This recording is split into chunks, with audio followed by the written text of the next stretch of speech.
America में एक लंबे समय तक काम करने और वहाँ की लाइफस्टाइल में ढलने के बाद हर भारतीय का अगला बड़ा सपना होता है वहाँ की नागरिकता हासिल करना। अमेरिकी नागरिक बनना न केवल आपको वोट देने का अधिकार देता है, बल्कि ये आपके भविष्य को पूरी तरह सुरक्षित कर देता है। इस सफर की सबसे पहली और सबसे इंपॉर्टेंट सीढ़ी है N-400 फॉर्म। इसे एप्लीकेशन फॉर न्यूट्रलाइजेशन कहा जाता है। इस वीडियो में हम विस्तार से चर्चा करेंगे कि नागरिकता के लिए कौन से भारतीय पात्र हैं, फॉर्म भरने के दौरान आपको किन तकनीकी बातों का ध्यान रखना चाहिए और इस पूरे प्रोसेस के दौरान आपके पास क्या कानूनी अधिकार मौजूद है।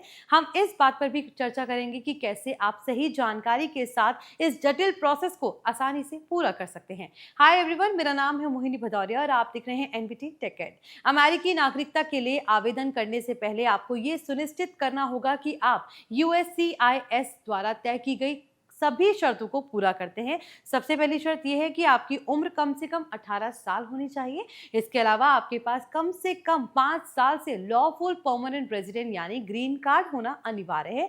इन 5 सालों के दौरान आपने लगातार अमेरिका में निवास किया है और जिस राज्य या जिले से आप आवेदन कर रहे हैं वहां आप कम से कम 3 महीने से रह रहे हो। फिजिकल प्रेजेंस के लिहाज से देखिए तो पिछले 5 सालों में आपका कुल 913 दिन अमेरिका में मौजूद रहना जरूरी है। इसके साथ ही आपका गुड मॉरल कैरेक्टर होना जरूरी है और आपको अमेरिकी संविधान के संदिग्धों के प्रति अपनी निष्ठा दिखानी होगी। नागरिकता की पात्रता के लिए भाषा और ज्ञान का परीक्षण भी एक अहम हिस्सा है। आपको बुनियादी अंग्रेजी पढ़ने, लिखने, बोलने और समझने की क्षमता होनी चाहिए। साथ ही अमेरिका के इतिहास और वहां की नागरिक व्यवस्था की बुनियादी जानकारी होना भी जरूरी है। सबसे अंत में आपको अमेरिका के प्रति अपनी वफादारी की शपथ लेने के लिए तैयार रहना चाहिए। अगर आप इन सभी पैमानों पर खरे उतरते हैं तो आप अपना N-400 फॉर्म भरना शुरू कर सकते हैं।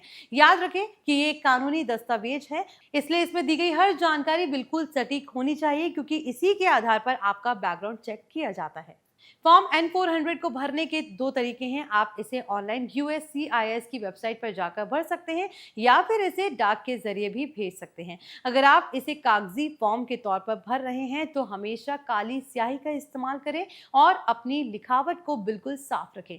फॉर्म के हर पेज के ऊपर अपना नाम और एलियन रजिस्ट्रेशन नंबर लिखना ना भूलें। सभी सवालों के जवाब पूरी ईमानदारी से दें। अगर कोई सेक्शन आप पर लागू नहीं होता, जैसे कि अगर आपकी शादी नहीं हुई है, वहां पति या पत्नी का नाम पूछा गया है, तो वहां NA लिखें। फॉर्म भरने के बाद तय की गई फाइलिंग फीस का भुगतान करें और अपने सभी सहायक डॉक्यूमेंट्स की कॉपियां साथ लगाएं।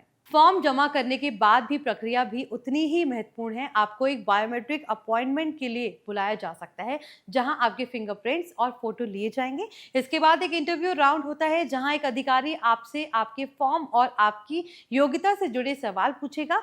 फॉर्म भरते समय एक बात का विशेष ध्यान रखें, कभी भी व्हाइटनर का इस्तेमाल ना करें, ना ही शब्दों को काटें। अगर आपसे कोई बड़ी गलती हो जाती है तो बेहतर होगा कि आप एक नया फॉर्म भरना शुरू कर दें। गलत या कटी फटी जानकारी आपके आवेदन में देरी या उसे खारिज करने का कारण बन सकती है। भारतीयों के लिए अमेरिका में नागरिकता की ये प्रक्रिया उनके करियर और परिवार के लिए बहुत बड़े दरवाजे खोल सकती है। एक बार जब आप नागरिक बन जाते हैं तो आपके पास वो सभी अधिकार होते हैं जो एक जन्मजात अमेरिकी नागरिक के पास होते हैं। कानूनी तौर पर इस पूरे प्रोसेस के दौरान आपके पास अपनी बात रखने और जरूरत पड़ने पर एक इमिग्रेशन वकील की मदद लेने का अधिकार है। आई होप ये वीडियो आपके लिए यूजफुल रहा। प्लीज इसे लाइक और शेयर जरूर करें। ऐसे ही अपडेट्स के लिए देखते रहिए एनबीटी टेक एड।